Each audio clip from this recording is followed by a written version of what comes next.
Well, folks, the tide is turning, and it's turning fast. After months of death, destruction, and starvation in Gaza, the long-overdue political earthquake just shook the diplomatic world to its core. For decades, the people of Palestine have fought to be heard, recognized, and respected as a sovereign nation. And now something truly monumental has happened. France and the UK, two major G7 powerhouses, have finally stepped into the ring.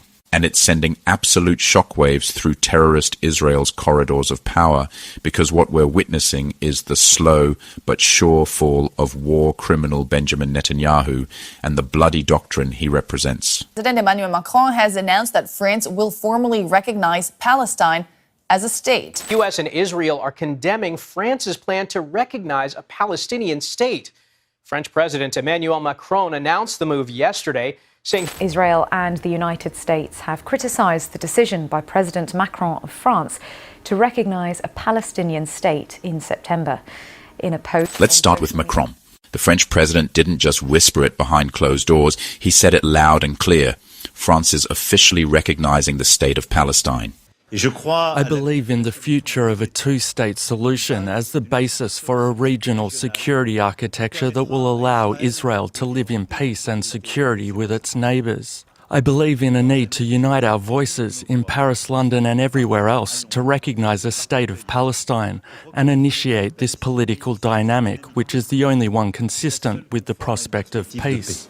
And this isn't some symbolic gesture. This is a seismic diplomatic statement coming from a nuclear power, a permanent member of the UN Security Council, and a leading EU state. Macron said enough is enough. Enough of the bloodshed. Enough of the lies. Enough of the collective punishment of an entire people. France is ready to break the ranks of Western silence, and it's doing so unapologetically. Last month I stood on these same steps with Prime Minister Sanchez of Spain, and we said that the point of recognizing the state of Palestine was coming closer. That point has now arrived.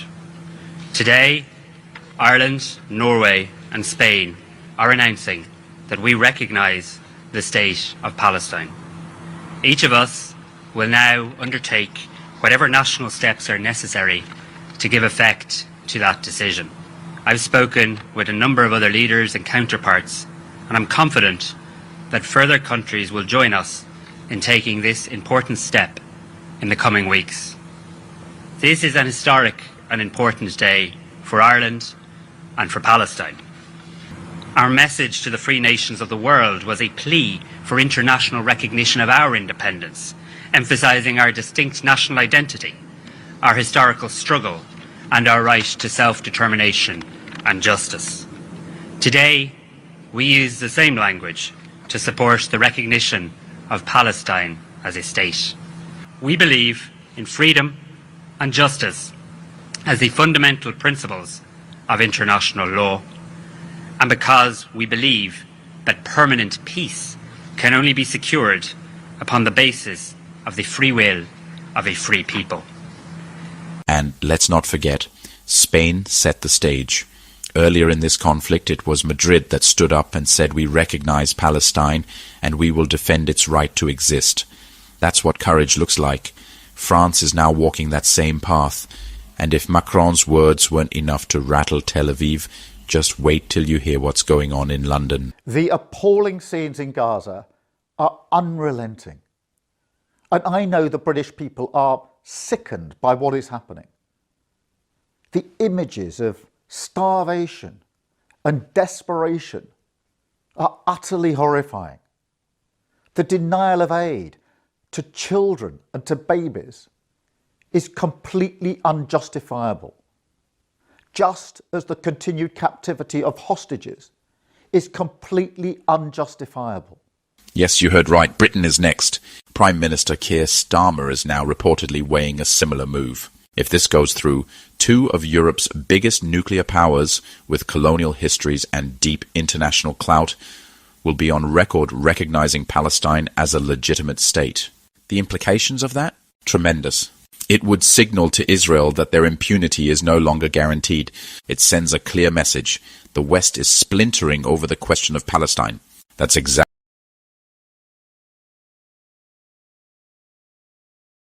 Dalam waktu kurang lebih 2 minggu, terjadi 20 ledakan balasan mengguncang Israel, 50.000 jiwa tewas. 15.000 triliun shekel lenyap. Hari pertama, Sabtu, 12 Juli 2025 pukul 3.17 pagi.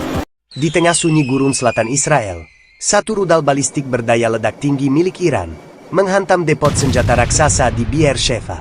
Gudang ini menyimpan ribuan ton amunisi aktif, peluru tank, roket, bom udara, dan senjata kimia yang disebut sebagai cadangan terakhir. Ledakan utama disusul gelombang sekunder selama hampir 2 jam. Api menjulang hingga 40 meter ke langit gurun. Suara dentuman terdengar hingga Gaza. 2.340 orang tewas, mayoritas teknisi militer.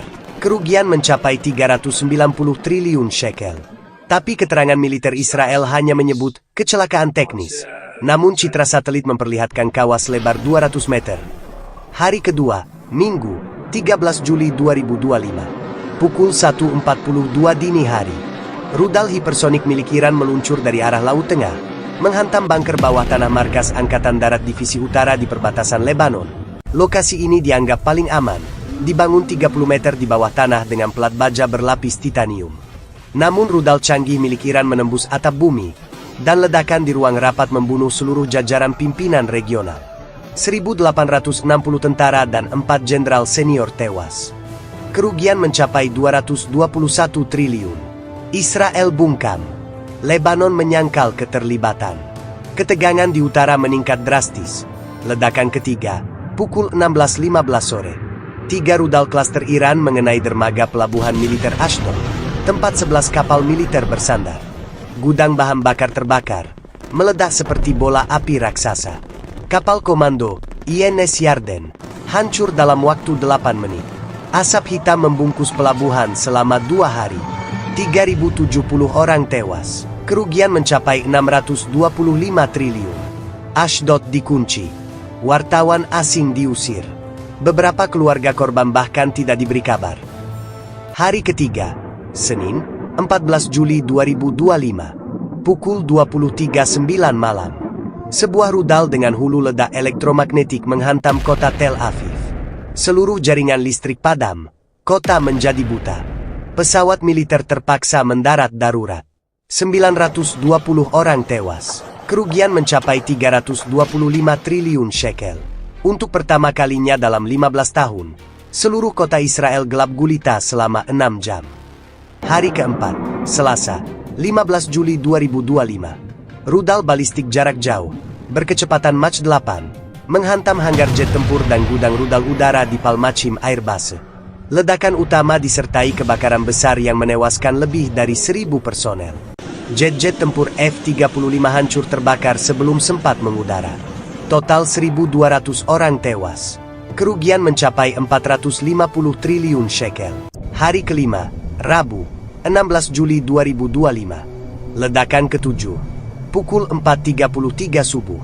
Tanpa peringatan, markas Mossad di Herzliya diterjang rudal bunker booster. Gedung utama ambruk total. Pusat komando rahasia hancur. 830 agen rahasia Mossad tewas. Kerugian mencapai 215 triliun. Beberapa operasi luar negeri terputus total. Dunia intelijen terguncang. Ledakan ketujuh, pukul 11.12 siang. 3 rudal bertubi-tubi menghantam pangkalan laut terbesar Israel di Haifa. Tangki bahan bakar meledak. Kapal komando hancur. Laut berubah merah darah.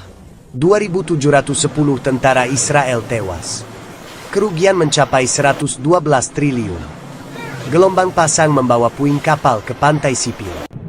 Hari ke-6, Kamis, 17 Juli 2025. Ledakan ke-8, pukul 6.27 pagi. Dunia maya Israel lumpuh. Rudal siber generasi baru milik Iran menghantam bunker pusat data militer yang tersembunyi di bawah menara Hayarkon di Tel Aviv. Jaringan komunikasi internal IDF terganggu. Server terbakar. Sistem pertahanan digital mati total. Selama 9 jam penuh, komando lapangan tidak dapat dihubungi. Sejumlah drone Israel jatuh sendiri di utara karena kehilangan kendali. 41 teknisi dan komandan siber tewas. Kerugian mencapai 320 triliun. Amerika Serikat menawarkan bantuan teknis. Tapi Israel menolak. ledakan ke Well, it was worse than we thought. Those are the words of journalist Matt Taibbi, who says the Russian collusion hoax was built on 4 pieces of faulty evidence from the very beginning. He just wrote this bombshell new report. In brutal document release, the Russia hoax is finally exposed. So are the walls finally closing in on President Obama and Hillary Clinton? Will there be any arrests? There's the DOJ under Pam Bondi has set up a strike force officially targeting Obama, Brennan, Clapper, Comey, and Hillary Clinton for charges of treason. Journalist Matt Taibbi joins us now. Welcome to the show, Matt. Great to have you here. The first time, actually, I think, on Redacted. So one of the great journalists of the world, Matt. Great to have you here. Thanks for having me on. I appreciate it. Our pleasure. So I wanted you to go through your new bombshell report that you just published. You say it was worse than we thought. Maybe you could lay the groundwork for here. Like, what did we think? And then how is it worse than we thought? Well, I guess the best way to describe this is the Washington Post earlier this week said that, Tulsi Gabbard was incorrect, the director of national intelligence, to say that there was some kind of conspiracy, that there was no case that Russia had favored Trump in the 2016 election, and that actually, they didn't fake it, but they got there through careful investigative work. And to a degree, I've been writing about this hidden House Intelligence Committee report about the process by which the CIA, the FBI, and the NSA delivered the whole, Putin preferred Trump narrative in early 2017. We've known about that report for a long time. It's been locked in the CIA for ages, but we thought there would be some real stuff in there in addition to the Steele dossier. But when we open it up, we find out that the conclusion that Russia interfered to help Donald Trump specifically really rested on nonsense. Actually, in each case, it was discarded already rejected intelligence, and they also suppressed a boatload of real intelligence that kind of looked in the other direction. So it's worse than I thought. I thought there would be a couple of real things in there suggesting that Russia actually really wanted Trump as president. But in reality, it was pretty consistent across the board that they were indifferent on that question. The suppression piece, I want to follow up on that. The amount of evidence that they suppressed, maybe you could give us some of the highlights of what they suppressed that's pretty egregious, really exculpatory evidence, right? Yeah, and this is one of the things that's amazing. When you go through this report, the first thing that will strike you is you'll ask yourself the question, wow, the CIA didn't appear to have a whole lot of really good intelligence on Russia generally. They were relying on these little fragments, bits of published reports, third and fourth hand accounts, unattributable sentences, but they did have a couple of real things. Like, for instance, they had significant intelligence from a, quote, confidant of Vladimir Putin, who told them explicitly that he quoted Putin himself on the question they were supposed to be investigating. Putin said that he didn't care who won either way. He regularly pointed out the flaws of both candidates, and he said that no matter who won the election, he believed that Russia was well positioned to outmaneuver either one. That's the word, outmaneuver. So